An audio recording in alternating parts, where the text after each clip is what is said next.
Buksan po natin ang Bible sa Psalms 139 verse 7 to 12. Sabi po ito ng Panginoon, saan ako magpupunta upang ako ay makatakas?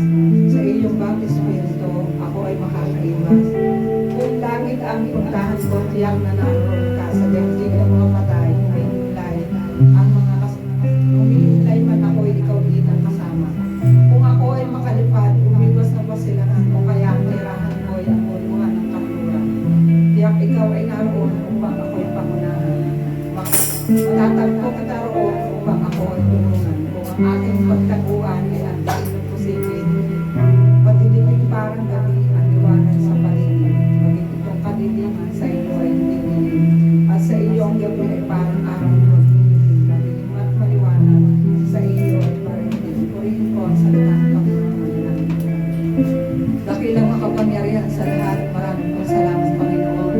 Dahil ikaw po ang Diyos na hindi mo nagbabago ngayon at magpakailanman.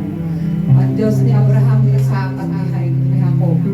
Tunay nga po Panginoon na sa iyo nga po kami ay hindi makakaiwas, hindi makakatakas dahil kayo po yung nakakita ng lahat po Panginoon. Salamat po sa pagtulong, salamat po sa pag-iingat, at tunay nga salamat po sa buhay at panahon na patuloy na po pinagkakalog sa amin.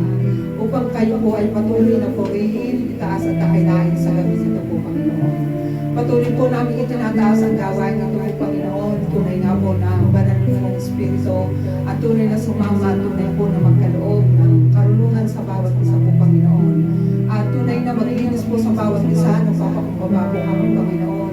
Na tunay nga po na linisin mo po yung mga puso namin kung ano man po yung hindi nakalugod sa inyo sa isang linggo. Tunay nga po na kayo po yung tunay na maging kapatawaran po namin sa gabi ito po Panginoon upang wala pong hadlang na patuloy na kayo po yung mataas at madakila sa gabi ito po Panginoon. Maraming po salamat dahil kayo po yung magtuturo at tunay na magmumuna sa buhay po namin sa gabi ito at tunay na kayo po yung mag-reveal kung ano man po yung mensahe na ihatid mo sa bawat isa po Panginoon. Kung ano din po yung kakulangan ng bawat isa po Panginoon, kayo po yung maging kapunuan namin, kayo po yung maging kapunuan, maging kapahinahan din po namin po Panginoon sa gabi ito.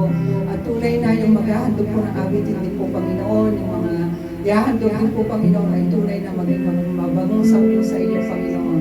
Tunay na kayo po yung makita po namin sa aming buhay at tunay na kayo po yung magpala ang banal ng Espiritu ang lumukog sa lugar na ito upang patuloy po namin maranasan at tunay na matanggap yung katagumpayan po na nanggagaling sa inyo, Ama.